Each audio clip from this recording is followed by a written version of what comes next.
What do you think that reveals about consciousness, that it's not all integrated into one thing? It's not really one stream of consciousness. There is multiple spotlights. There is multiple streams of awareness. What do you think that says? Yeah. Do you think it says anything? Yeah, I think it does say something important. Was there anything in your wakeful experiences that surprised you, that you realized throughout the experience that you maybe didn't hypothesize before going into descriptive experience sampling? The one thing that comes to mind that um, I wasn't as aware of is how many things I could be experiencing at the same time without Right. them being part of the same thing or part of the same experience. Right. So I would say most of my samples range from a one item that was just the one and only thing I was focusing on at that moment up to four. Um, so that means that, we don't really have one single stream of consciousness. That's, William James's term. But we have, say, between one and four streams, depending on circumstances. And that's counterintuitive, I think, to many people, because, including myself, because we have this idea that there is like the one stream of consciousness, but really sometimes I was thinking something and feeling something with part of my body, and also looking at something and experiencing something visually, and then maybe there was also something else, or like something I was hearing at the same time, and they're not like the same. They're not aspects of one and the same experience. They're not unified. It's not like Right. I'm looking at you and hearing your voice at the same time. I might be, looking at your nose and noticing how gorgeous it is, while also hearing my dog barking in the background, while also feeling something with my elbow, and at the same time thinking something about, what I'd have to do later. So all of Right. this could be happening at the same time in my conscious experience.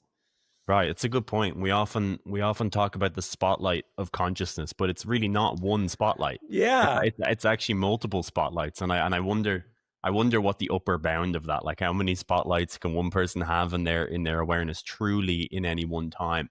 I think it was pretty common for me to have at least two or three. Yes. I would have some bodily experience, something from my legs, usually tired from exercise, and then I would be looking at a screen and have some sensory awareness, either some colors on the screen or a face or something. I seem to be drawn to colors and faces. And then maybe or maybe not, I was thinking or inner speaking, and they would all be going on at once. And you would have some idea of the ratio, not fully, but you might be able to say that was maybe 40 to 50%, and then this was 20. Obviously, pretty large error bars on that, but you could tell that one was definitely more, the spotlight was bigger on one experience than other. What do you what do you think that reveals about consciousness? I sort of how I got into this field, and I'd be really curious to hear how you got really interested in your experience after, was how it sort of connects into this broader picture of consciousness. What do you think that reveals about consciousness, that it's not all integrated into one thing? It's not really one stream of consciousness. There is multiple spotlights. There is multiple streams of awareness. What do you think that says? Yeah. Do you think it says anything? Yeah, I think it does say something important, and I also am agreeing with you that in both of our cases, I think the typical experience involves between two and three different thoughts or experiences going on at the same time. So it's more the exception than the rule that there's only one, or Right. that there's more than three. But still, uh, I think um, I do think that's very significant. I think it's under theorized and under Mm. appreciated, and at the very least, it requires some nuance or modification of um, our theories of consciousness. Meaning, one of the most influential, for example, says that consciousness is what happens when things get broadcast in the global workspace. Right. which would be short-term memory. Okay, you put in short-term memory, and people think short-term memory must be like some place in your mind where you put things. But what it looks like from the inside when you do descriptive experience sampling is more like things kind of can become more present into your consciousness. You can be conscious of them, and they can and this can come from any place in your mind. So it's more of a degree of arousal and activation of a process over others. And there's different systems in the mind that can do this largely independently of each other at the same time.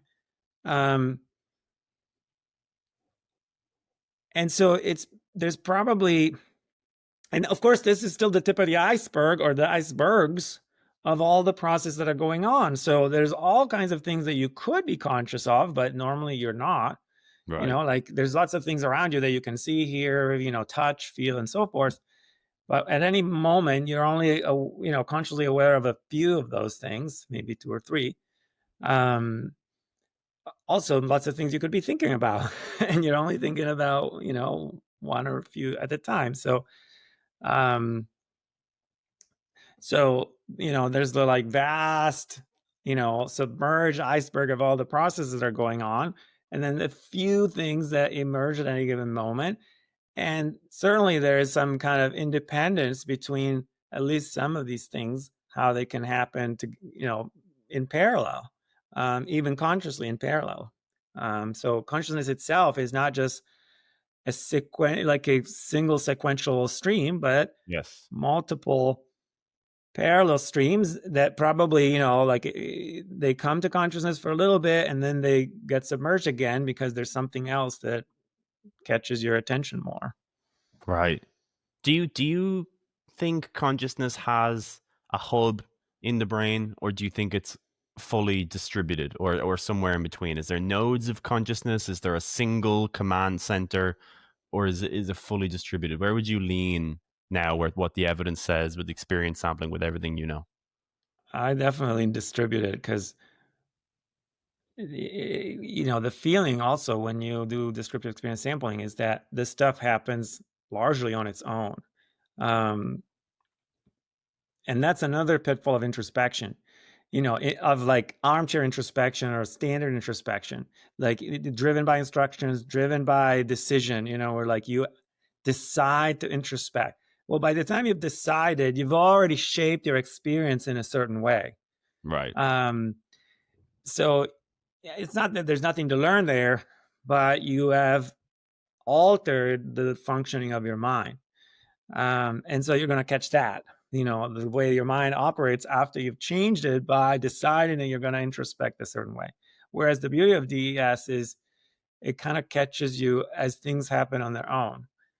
And the experience there is, well, things just kind of do happen on their own, largely in an automated way. So yeah, once in a while you make a decision, you're actively trying to do something, and that's fine. And you can even catch an experience of that.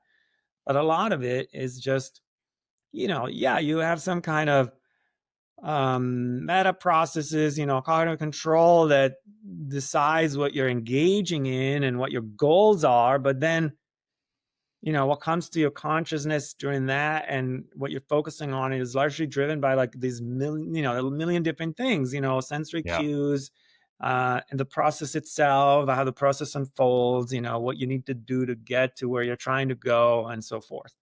Right. um, so I think, yeah, it's very, very distributed. It's conditioned, it's modulated by your goals and your and therefore some kind of control systems that influence it.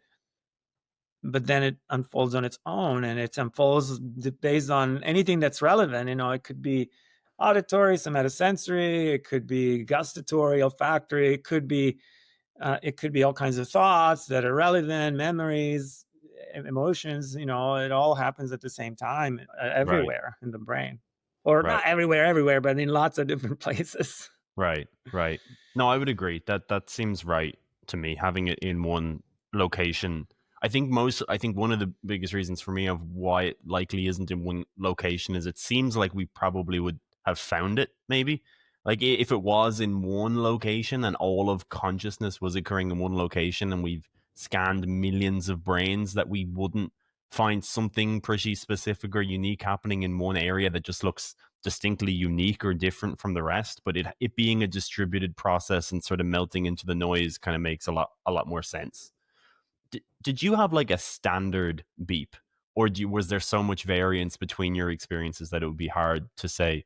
Because I've only done my own sampling now, so I haven't actually really heard of anyone else's like standard beeps. Like, what were your most prevalent of the phenomena that you experienced? Yeah, I wouldn't say there was a standard, but one thing that I did predict, and Russ was very skeptical of that because he's always skeptical of people's preconceptions. But I was right about it, and he agreed that I was right. Is that I have virtually no inner speech. Um, No inner speech. no inner speech. So my Interesting. thoughts are all quote unquote unsymbolized. Insofar as there's like propositional thoughts. They don't come with words that are produced inside of me. That's also counterintuitive. A lot of people, and you, when you started, said you predicted there would be a lot of inner speech, but Yes. there was some, but not a No, I ton. haven't had nearly as much as I would have thought. No, which is Yeah, interesting. I haven't, and I still kind of again want more variance of samples because I think I yeah. interspeak more when I'm going on walks, things like this, when I'm not preoccupied at my desk working. So again, I need more samples to really gain an idea of when I interspeak. But definitely with the samples I have, yeah, I haven't had as many samples of experience inner speech as I would have thought. For sure, that was a big thing for me. And this reinforces your message from before. It says it's not as easy as you think to know how Really not. your consciousness operates. And um and the reason that I was able to make this prediction about myself is simply that I had done a mock descriptive experience sampling on myself years ago when I read Russ's work or some of it. And I learned, I found out about this idea that a lot of thoughts are not inner speech; they are like unsymbolized, as he says. Yeah, And it kind of blew me away because I had never thought of it, and I had never considered that possibility. And I thought, what? Like, that sounds wrong. Like, certainly when we're thinking, there's got to be some inner speech. So I did my own little simplified version using maybe some kind of alarm sound. I don't remember exactly what I used. And I caught myself with unsymbolized thoughts. And virtually every time that I had thoughts, they were unsymbolized already at the time. This was maybe more than 15 years ago. And so that's what convinced me instantly that A, Russ was onto something, yeah, and B, that my thoughts were largely unsymbolized. And that's why I could make that prediction. But really yeah, interesting. otherwise I would have been wrong myself. I would have said, yeah, surely I think in inner speech. I think this is was also I probably got 1,000 comments along this line of what's the difference between inner speech and thinking. Maybe we should lay out that distinction that we've sort of been able to arrive at. What do you think is the main difference between inner speech and thinking or unsymbolized thought? Good question. And I would clarify that inner speech is a kind of thinking. So thinking, at least in this framework, Yes. divides into inner speech, which is thoughts that are experienced as being made out of specific words where you can list the words. The words are expressed not overtly, not verbally, but in your head, one after the other. So, if you're thinking the cat is on the mat in inner speech, first you're thinking the word then you're thinking the word cat, then you're thinking the word on, and so forth. They come one after the other, and it can have more features than that. It could have an accent, it could have a tone. But if you are thinking the cat is on the mat in unsymbolized form, There's no words. You're not experiencing any words, let alone one word after the other, because there are no words. So they can't be one after the other. There can't be an accent or a tone to the words because there are no words.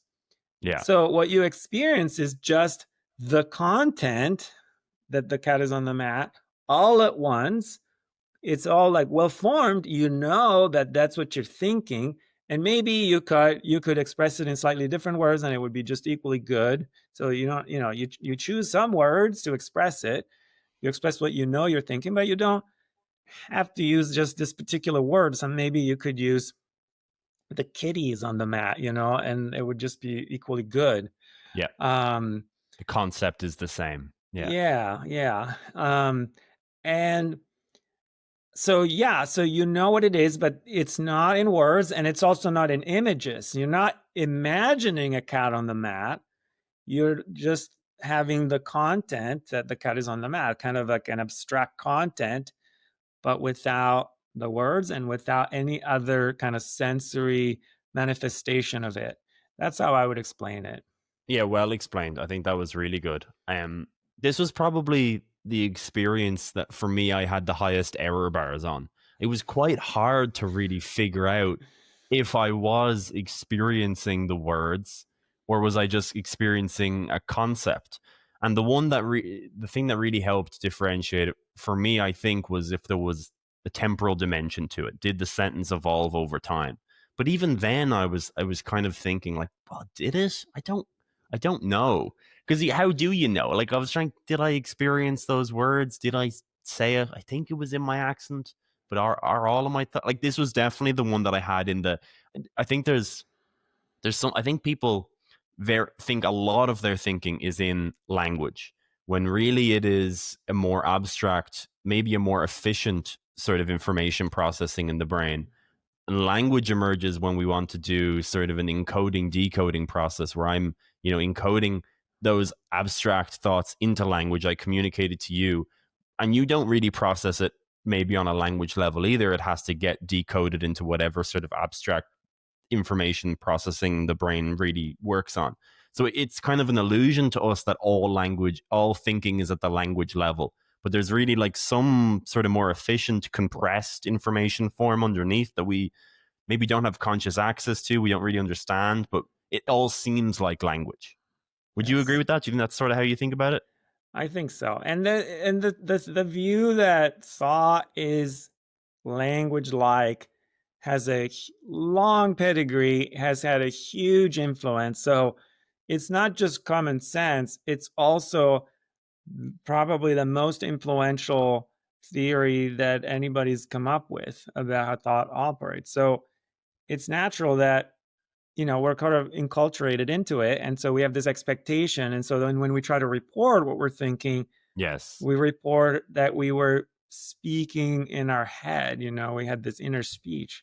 But it's partially because the observation itself is kind of theory laden, and we apply our preconceptions to it. And that's Yes. where Russ is so good, because he kind of tries to like dismantle your presuppositions, and try to get at something more faithful, as he says, or more accurate, I would say. Yeah. I Yeah. don't think there's a problem in saying more accurate. And the only reason why I didn't fall for the whole inner speech thing is because I had that other experience something like 15 years ago, where I tested myself and I discovered that, yeah, in fact, I do have unsymbolized thoughts. So Right. I was already kind of beyond the standard presupposition. Yes.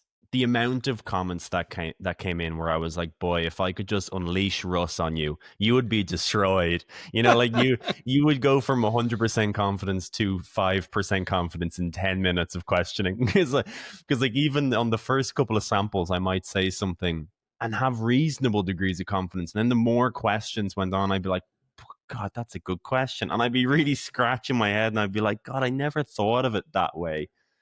Yeah, but didn't you feel like you got better over Yes. time? Yeah, for Yeah, sure. so For it, sure.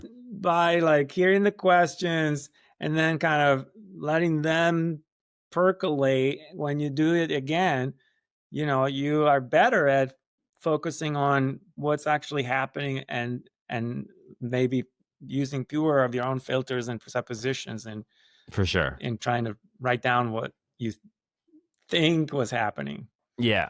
The Giant Shoulder mission is to explore radical ideas in biology, neuroscience, and consciousness, and elevate those stories to the highest possible level while keeping them accessible to everyone. If this interests you and you want to support independent science, then please consider subscribing to the Clips channel. Check out our 26 Neuroscience book. You can download it for free